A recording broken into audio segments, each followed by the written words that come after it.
ते नक्की त्याची तक्रार काय आहे मला माहिती नाही, कारण की माझ्यापर्यंत तक्रार काय आलेली नाही. परंतु नक्की त्याच्यावरती तक्रारीचं स्वरूप काय ते पाहून ते वाचून त्याच्यावरती मी कमेंट करू शकतो. अजित पवार यांचं निधन झाल्यानंतर जवळपास 75 शाळा ज्या आहेत ते एक दर्जा अल्पसंख्याक शाळांचा दर्जा देण्यात आलेला आहे. या संदर्भात महाराष्ट्राचा सूर आहे. काय झालेलं आहे? अजित पवारांचं निधन झाल्यानंतर त्या 75 शाळा आहेत त्या शाळांना अल्पसंख्याक शाळांचा दर्जा देण्यात आलेला आहे, जो की अजित पवार असताना देण्यात आलेला नव्हता. नाही, खरं तर हा पूर्णपणे अधिकार हा जो आहे तो संबंधित विभागाचा आहे, त्याच्यावरती मी काही बोलणं उचित नाही. परंतु आज राजकीय टीका टिप्पणी करत असताना आणि माननीय अजितदादांच्या दुर्दैवी निधनाचं राजकारण काय म्हणजे पहिल्या दिवसापासून करतायत. मला वाटतं आपण राजकीय दृष्टिकोनातून या गोष्टीकडे न पाहता त्याचं व्यापक स्वरूप काय हे आपण देखील समजून घेतलं पाहिजे आणि त्यानंतर आपण बोललं पाहिजे. रोहित पवार यांनी म्हटलं की अजितदादा पवारांचं जो निधन झालं त्याची एक खासगी संस्थांकडून देखील ती चौकशी करणार आहे.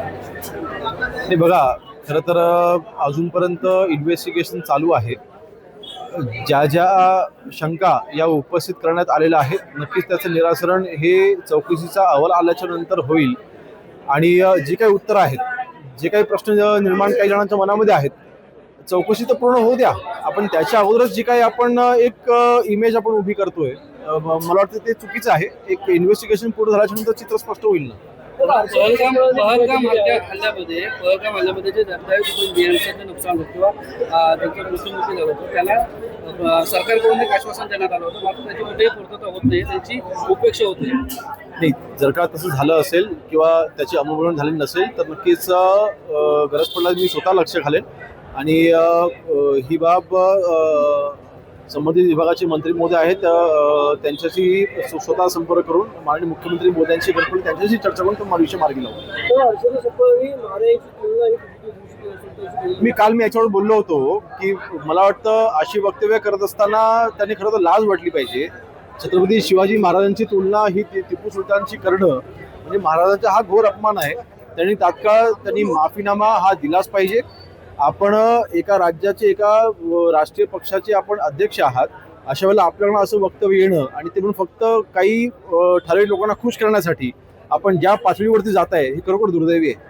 त्या महापौरच्या आहेत उपमहापौर आहेत मालेगावच्या, त्यांनी म्हटलं की आम्ही पुन्हा तो टिपू सुलतानचा आमच्या कक्षात राहणार. मला वाटतं त्यांना जर का एवढी हिंमत त्यांच्या मंगळात येत असेल तर त्याला योग्य ते उत्तर शिवसेनेत देतील. 2013 साली भाजपच्या काळातच तो ठराव मंजूर झालेला आहे टिपू सुलतानचा फोटो लावायचा असं पुढे येतं. नाही, मला त्याची कल्पना नाही. ठराव आपण मला सांगता ते पहिल्यांदा मी ऐकतोय. परंतु अशा पद्धतीने ज्या व्यक्तीने हिंदूंवरती इतका अत्याचार केला अशांना आम्ही स्वीकारू शकत नाही. जिल्हा परिषद पंचायत समिती निवडणुकामध्ये तुमच्या मतदारसंघामध्ये तुम्ही एकटे लढला, विरोध असून सुद्धा, आणि चांगलं यश मिळालेलं आहे, कसं नाही बघा, शेवटी विधानसभेच्या निवडणुकीचा जो निकाल जो होता त्याचीच पुनरावृत्ती पुन्हा एकदा होताना पाहायला मिळालेली आहे. आणि ह्याच्यावर स्पष्ट झालंय की जे मताधिक्य मला विधानसभेच्या वेळेस मिळालं होतं आजच्या जिल्हा परिषदच्या उमेदवारांना देखील त्याच्यापेक्षा जास्त मताधिक्य मिळालेलं आहे. म्हणजे जर का आपण गोळाबेरीज केली तर.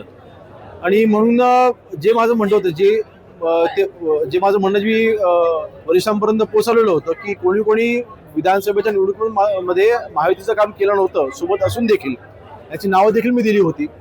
30 लोकांच्या विरोधामध्ये होती, कोण वेगळी नव्हती. आणि म्हणून भाजप पक्षामध्ये असलेले की जे प्रामाणिक महायुतीचे असलेले प्रामाणिक कार्यकर्ते आहेत, RSSचे जे कार्यकर्ते आहेत, ह्यांनी आजही आमच्यासोबत राहणं त्यांनी पत्करलेलं होतं आणि त्यांनी स्वीकारलेलं होतं. आणि म्हणून आमचा हा इतका मोठा विजय झाला. आणि भाजपचा जो मतदारसंघाचा वाद आहे हा संपणार नाही. आता माझ्याकडनं तर मी अनेक वेळा संपवायचा प्रयत्न केला, परंतु त्यांच्याकडनं जर का अशाच पद्धतीने आम्ही तुमच्यासोबत लढणारच नाही तर तुमच्या अटी आम्हाला मान्यच नाहीत. आता जे काही जिल्ह्यामध्ये सूत्र ठरलं होतं ते सूत्र माझ्याकडे ठरलं होतं. माझी मागणी फक्त एकच होती की ज्या कार्यकर्त्यांनी त्यांच्या लोकांनी विधानसभेच्या निवडणुकीमध्ये माहितीचं काम केलेलं नाही आणि उघडपणे माझ्या विरोधात काम केलं होतं अशाच्यांना उमेदवारी दिली तर मी ती स्वीकारणार नाही. मी एवढंच फक्त म्हटलं होतं. जे काही चुकीचं असं मला वाटत नाही. परंतु मला वाटतं आता निवडणूक झालेली आहे, जनतेने निकाल दिलेला आहे. आता त्याच्यावरती भाष्य करणं की मला तो वाद कुठे वाढवायचा नाही.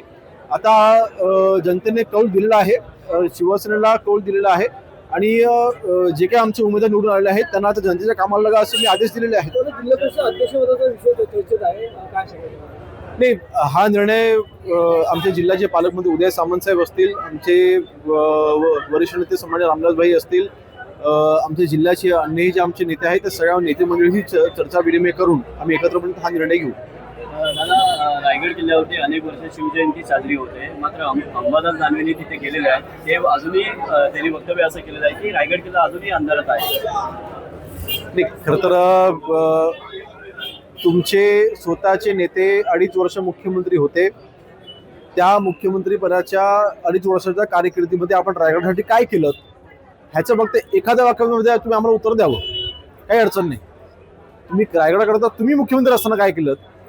आज जो काही तिथे रायगडाचा केंद्र सरकारच्या माध्यमातून आणि राज्य सरकारच्या माध्यमातून तिथे त्याचं संवर्धन करणं असेल किंवा संरक्षण करण्याचं काम चालू असेल, होय, एक बाब नक्कीच आहे की थोडंसं संत गतीने काम चालू आहे, हवं त्याची गती नाही.